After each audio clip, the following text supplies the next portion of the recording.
많은 사람들은 행복을 꿈꾸고 있고 행복을 실천하려고 하고 있습니다. 행복한 대한민국이 된다는 것은 민주주의 사회, 그리고 먹고 살기 편한 사회, 그리고 남과 북이 평화로운 사회, 그게 대한민국에 살아가시는 국민들이 행복한 사회이지 않을까 싶습니다. 안녕하세요. 반갑습니다.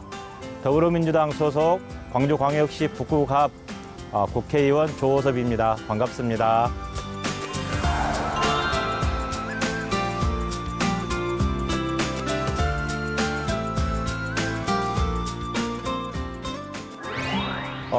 아무래도 민주주의, 지방자치, 국가균형 발전, 이 세 가지입니다. 제가 전남대학교 86년도에 입학을 했습니다. 입학할 당시에 80년 5월에 광주 학살의 책임자인 전두환 씨가 대통령을 하고 있었고요. 광주의 진상규명도 이루어지지 않고 있었고 책임자 처벌, 명예회복도 이루어지지 않고 있었습니다. 이것은 정의롭지 못한 사회였습니다. 그래서 학생운동을 하게 되었고 그게 제 인생을 뒤바꿔 놓는 사건이었기 때문에 그 뒤로 민주주의에 대한 갈망들을 제 스스로도 했고 대한민국이 조금 더 민주주의 나라가 되었으면 좋겠다라는 희망을 가지고 살아왔습니다. 학생운동할 당시에는 제가 현실적 정치인이 될 거라고는 전혀 생각지 않았습니다. 다만 민주주의를 갈망하고 있고 그 갈망한 것 속에서 제 역할을 무엇으로 찾을 것인지에 대해서만 생각을 했고요. 그래서 노동운동과 사회단체 활동들을 할 계획을 가지고 있었습니다. 소시민적으로 사회단체 활동을 하면서 살아가고 있었는데 어느 날 선배님께서 찾아오셔서 함께 정치를 해보자. 정치가 사람들에게 희망을 만든다라는 말씀을 주시더라고요. 한 3개월 정도 고민하다가 최종적으로 결정을 짓고 2010년도부터 광주광역시의회 의원으로 정치활동을 시작한 것 같습니다. 2010년도부터 2018년도까지 광주광역시의회 의원을 했는데 의원 생활을 하면서 지방자치가 아직도 멀었구나라는 생각이 들었습니다.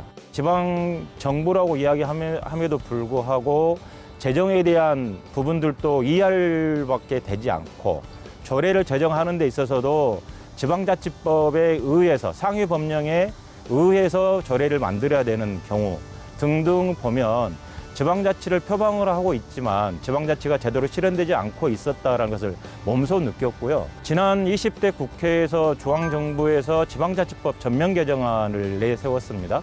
네, 예를 들면 자치경찰제에 대한 이야기, 그다음에 예산을 지금 8대2에서 7대3, 6대4까지 올리겠다는 이야기, 그다음에 지방의회 보좌관제를 신설하겠다는 이야기 등등 여러 가지 법안들이 제출이 되었는데 20대 국회에서는 그게 통과되지 못했습니다. 그리고 21대 국회가 개원하자마자 다시 또 발의가 된 상태이고 그런 부분들, 아까 말씀드린 그런 부분을 포함해서 여러 가지 부분들이 극복돼야 될 과제라고 봅니다. 균형 발전이 대한민국을 살리는 길이다라고 생각을 하고 있습니다. 현재 수도권의 부동산 문제 또한 궁극적으로 균형 발전으로 문제를 풀어야 된다라고 보고 있습니다. 이 균형 발전에 관련된 부분들은 노무현 정부 시절에 혁신도시를 만들면서 수도권 분산을 이야기를 했습니다.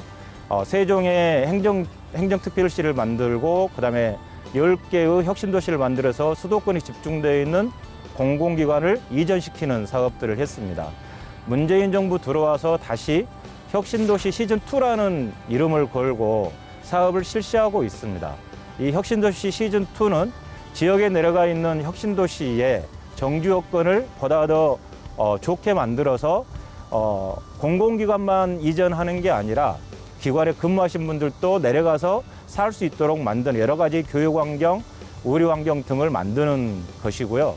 저 같은 경우는 혁신도시 시즌2에 반드시 공공기관을 추가로 이전해야 된다. 지금 수도권에 아직 남아있는 공공기관이 남아있는데 그것을 혁신도시나 아니면 지역으로 추가로 이전해서 지역의 발전을 꾀해야 된다라고 생각을 하고 있고요. 더불어서 지역의 역량을 강화시키기 위해서는 지역 혁신 체계 구축이라는 부분들, 즉 지방정부와 대학과 연구소와 산업체가 서로 합심이 되어서 지역의 발전 전략을 세울 수 있는 그런 역량을 키워야 된다. 그것을 중앙정부가 도움을 줘야 된다라고 보고 있습니다.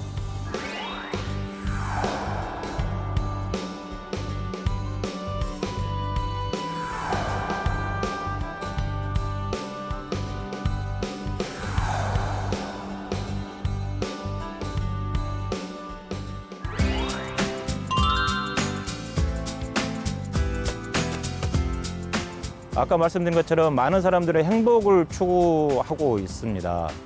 그러면 사람들이 추구하는 행복은 반드시 이루어져야 되는 거고, 우리 정치는 그 사람들이 추구하는 행복이 이루어질 수 있도록 밑바탕을 만들어주는 것이 정치다라고 생각하고 있습니다.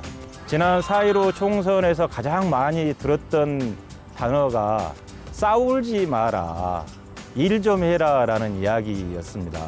자동으로 회기를 여는 것은 그건 일을 해야 되기 때문에 모든 국민들이 찬성을 할 거라고 생각을 합니다. 다만 다수결의 원칙을 어떻게 볼 것이냐의 문제인데요. 다수결로 가는 부분들은 최후의 수단이지 처음부터 무조건 모든 것을 다 다수결로 하는 것은 옳지 않다고 저도 생각을 합니다.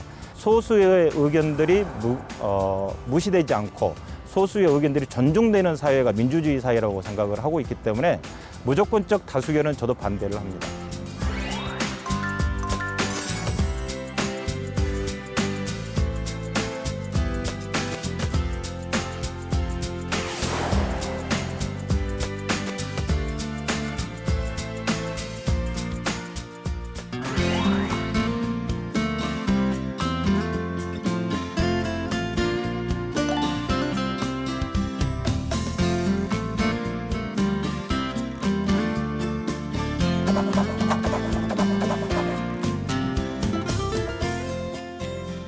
대한민국의 인구 절반 이상이 서울, 경기, 인천, 수도권에 살고 있습니다. 50%가 넘어갔습니다.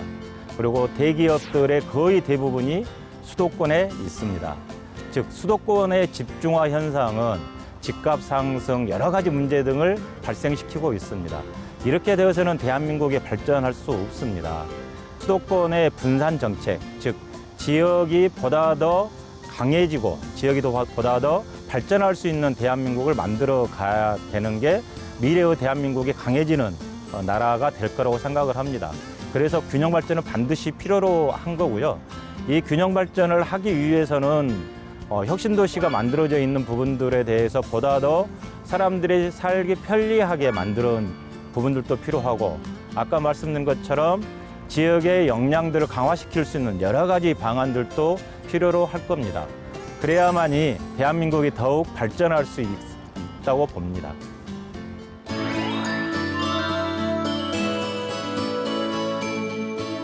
오서봐, 많은 사람들이 너보고 성실하고 겸손하다고 이야기를 한다. 그래서 지금 국회의원의 역할을 하고 있다고도 이야기를 한다. 그 마음 초심 잃지 않고 4년 뒤에도 지금과 똑같은 마음 가졌으면 좋겠다. 그리고 4년 뒤에 다른 분들이 너를 평가할 때 4년 동안 정말 일 열심히 했다, 성실하더라, 변하지 않더라, 존경할 만하더라 라고 하는 그런 국회의원이 되었으면 좋겠다.